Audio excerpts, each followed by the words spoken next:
Hi, I'm Elizabeth Van Tassel from elizabethvantassel.com and the Thorn and Vine blog.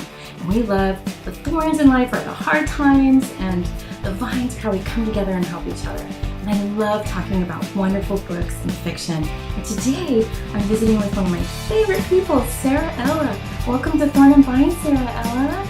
Hi, thanks for having me, Elizabeth. Oh, Sara, I'm so excited about your new book about Unblemished. And how are things coming together? It's getting close to launch time. Thank you so much for asking. It's quite a whirlwind. It's definitely a blast. I absolutely love all of the publicity stuff. I have an awesome marketing director, an awesome publicity team. It's scary because now it's going to be out there, but at the same time, I'm just ready. I'm just ready for this. It's been a long time coming. It has been a long time coming, and I think your setting is amazing. All of your settings, all your realms. But first you start in New York. Why did you pick New York? What are some of your favorite places there that I wish we could go to today? Well, I'm sure you're an author, so sure you've been told write what you know. And what I know is basically not any place that I want to live or visit or write about. I tried to start the book off in Phoenix because I lived there and I thought it would just be easy, and I just hated writing about Phoenix. No offense to you Phoenicians out there, but I'm not a desert girl. So I just thought, where have I always wanted to visit? And cliche, I know, I've always wanted to visit New York City. And so I just started to do research, and thank goodness for the digital age, because we have Google Maps and Google Street View, and with New York being such a big city, you can just explore the streets of New York from your own home on your computer. So if I could go and transport us to go do this interview somewhere in New York, I'd say Central Park, cliche again, would be... Can we go in the spring? Okay. Yeah, or the fall. I love fall colors. I want to go to all the cliche places, the Flatiron Building and the Empire State Building and all those cliche places, but Central Park is like my main dream. I've always wanted to go to Central Park. Oh, it just reminds me of that movie where they're dancing in the middle of Central Park and singing, and yeah, I love that movie. Yeah. So, but I'm curious, how did you get, Eliana, your main character? Am I even saying her name right? Oh, yep. Hey, good first try. How did you get the idea for her to carry such a blemish? And what did you want people to see behind the blemish on her face? Maybe could you explain that? Oh, absolutely. I'm sure a lot of teen girls struggle with this, as I struggled with it. Acne. It really started off there. I had horrid acne from the time I was like 11 years old, and I would try to cover it up, and it would just, the makeup would cake, and it would look even worse, and I'm sure so many people can relate to this. And I just remember, like Eliana, I wanted to put a paper bag over my head. I would literally go into the girls' restroom at school, and I would stand to the side of the sink when I was washing my hands, just so if I looked up, I wouldn't have to see my face. I'm going to start crying now because it's such a real memory for me. And so it just kind of blossomed from there. I had read about port wine stains, which is like a major red birthmark that some people have. That's, kind of hard to cover up. And I just thought, wow, what must it be like to walk around and have people stare at you? And so that's just kind of, it grew from my own insecurity as a girl, but then the port wine stain really inspired me to kind of add the two together and create Eliana's blemish. Wow, and so you kind of have walked that mile. I mean, you know what it's like, especially in those teen years when, and even when you have children, I know things changed with me for that too. So what would you say to someone that is that little girl standing in front of that mirror today? I would say you are not what you look like. You are not your clothes. You are not your skin. you know, I still struggle with insecurities. I think we all do. I think we think as teen girls we grow out of it. I thought, oh, when I'm 30, which I'm 31 now, I will grow out of this insecurity. And I still am insecure about my skin. And I would just say, be who you are. Don't let somebody's mean words or what you see in the mirror make you feel inferior or make you feel like you don't have value, because you are beautiful. You're beautiful, and acne is a stage, and some people have acne their whole life, but we're all unique. And to think that we need to look like some kind of magazine supermodel image, it's not real. It's not real. I want to really kind of put across to teen girls especially, be real. Because especially when it comes to dating and boys and all of that, and you're thinking, oh, no boy would ever like me. You know what boys like? Boys like real girls with senses of humor, who are confident in themselves. Sorry, I'm not editing myself. That's what boys like. It's not, you know, a real man, a real boy, the man you're going to marry someday. He's not going to care if you have acne or whatever. He's going to want, you know, a companion, a best friend. And so that's what I would say to them. So you're trying to get at that authentic self, you know, who you really are, or even who you're becoming. Because I think when you're a teen, that might change. You know, it might change every year that you're in high school. And so it's really important to be who you really are. Absolutely. And it'll help you make better decisions along the way, too. And so I talk a lot about resilience, you know, bouncing back from rough times in life. And you are not shy about putting Eliana through a lot of stuff. Can you talk about what you wanted people to see in her character?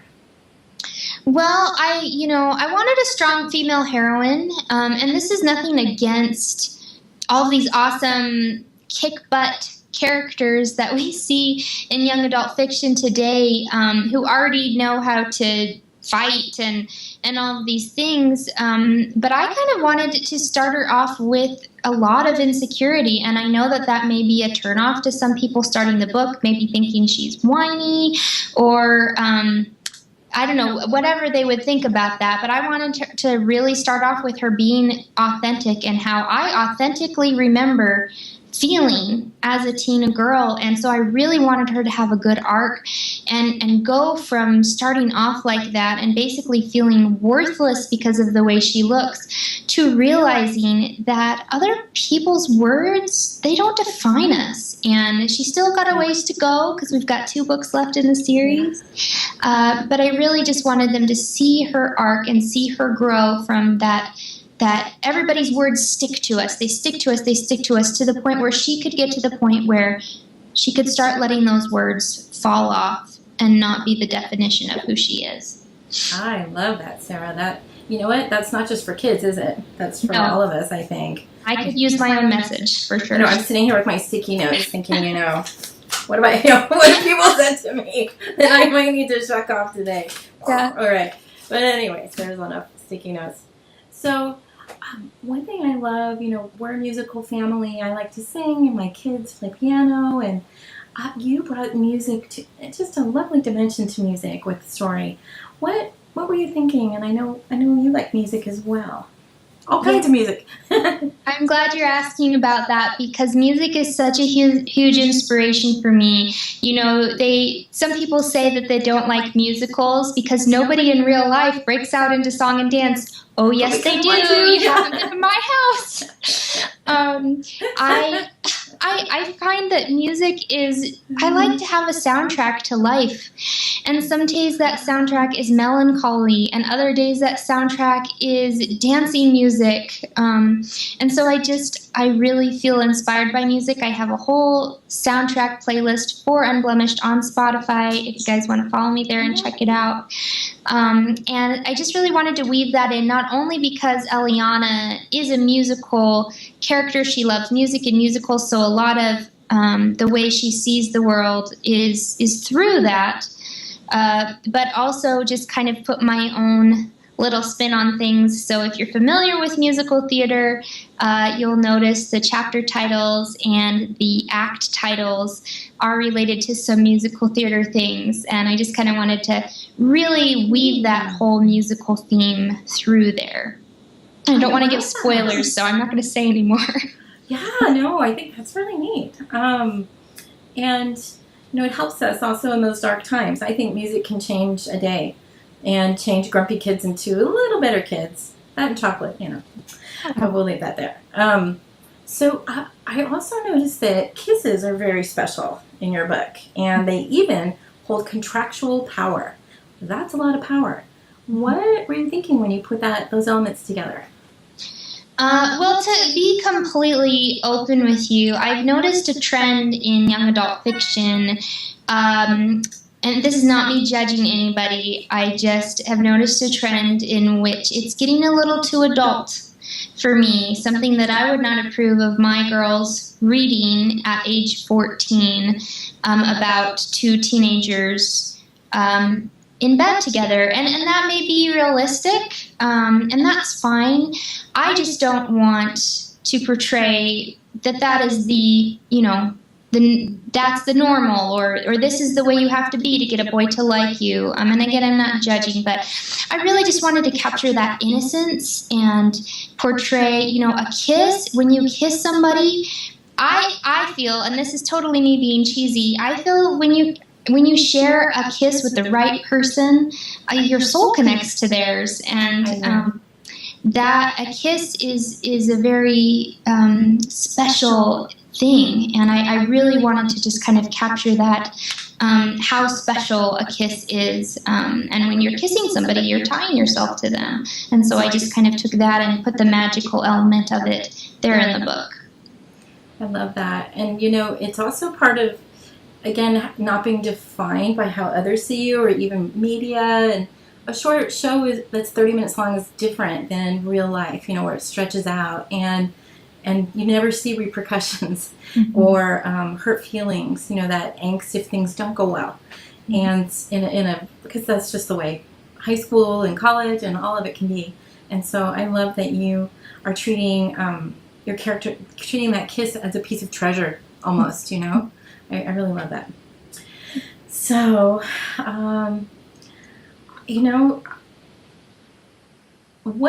okay, you kind of answered some of my other questions here. I'm peeking at my notes.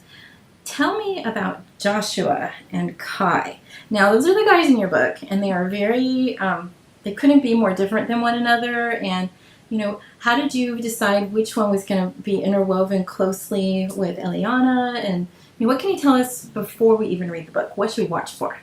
Okay, well, I don't want to give spoilers, so I'm going to be very cautious what I'm going to say here. But I will say, originally, there was not going to be a Kai. Kai was a creation of his own creation.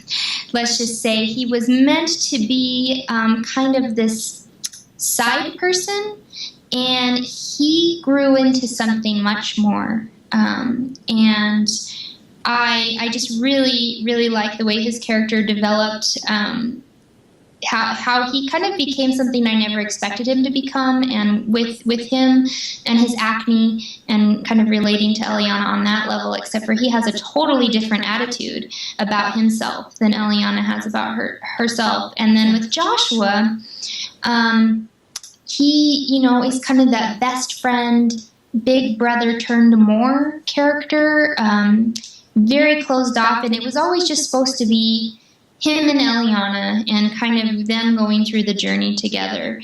And then Kai came along and kind of interrupted that. But I'm so glad that he did, because it turned it into something that I never thought that it could be. And so you kind of have the different options. You've got Joshua, who's, your kind of typical hero. He's got his flaws.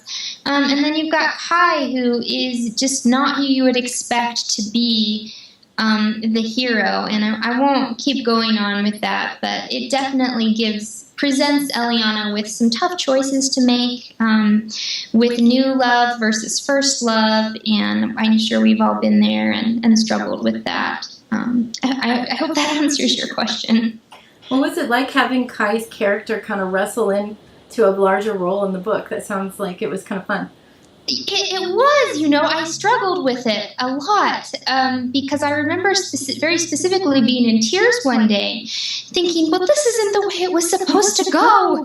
I had this planned out. Well, Elizabeth, because you're a writer too, it's not just an outline. Writing is a creative experience that the author experiences as it's happening, so things don't always go as planned. So when Kai started to become bigger than I thought he would or should be, I kind of fought with him a little bit. I was like, no, Kai, you stay in your spot there. That's where you're supposed to be. And he just wasn't buying it. He's pretty strong-willed. If you read the book, you'll see how strong-willed Kai is. And he fought his way in. So I finally just gave up and said, okay, dude, you win. Come on in. Okay, Kai, we're giving it. Yeah. We're giving it. Okay. Yeah, he definitely commands respect. He does. He definitely commands respect. And so what are you working on right now? And how can we connect with you? And you are doing some wonderful, vibrant things. Tell us. Thank you. Well, if you want to find me on social media this month, definitely check out Instagram and Twitter, and there'll be some fun giveaways going on and challenges and things like that. And of course, my YouTube channel. You just go youtube.com/Sara Ella, and I'm always announcing things going on. If you're anywhere within the Salt Lake City area on October 11th, I am going to be doing my book launch at the King's English Bookshop at 7 p.m. Mountain Standard Time. I would love to see you there. And if you could only join me online, I will be participating in Nadine Brandes, author of the Out of Time series. Her and SD Grimm, we're doing a Facebook party together, and that is the following week on October 19th. And you can check out Nadine's or my Facebook page for more information on that. And as far as what I'm working on right now, I'm working on the sequel to Unblemished. I cannot reveal the title to you yet, but we have a title, and I'm so excited about it. I'm so excited about where it's going, and to see how the story becomes, thanks to my amazing editor, Becky Mons, how the story becomes something more than I ever thought it could be. Well, and Kai's getting in there again, isn't he? Yeah, Kai's not going anywhere. That's all I'm going to say. Okay, Kai's not going anywhere. Well, Sara, thank you so much for talking today, and I am so excited to participate in the Facebook party and definitely to watch everything take off. And so I think everyone should wear purple to the Facebook party. I don't know what you think, but I highly approve. Yes, absolutely. Thank you so much for having me. It was my pleasure. And I would just say one thing, it's really neat on Instagram what you're doing with the Unblemished Challenge right now. I love what it brings out in the way people are communicating, and so just put a little plug in that you should check that out. Thank you. Okay, well that's it for Thorn and Vine. Thanks everyone for joining us. Bye-bye. Bye.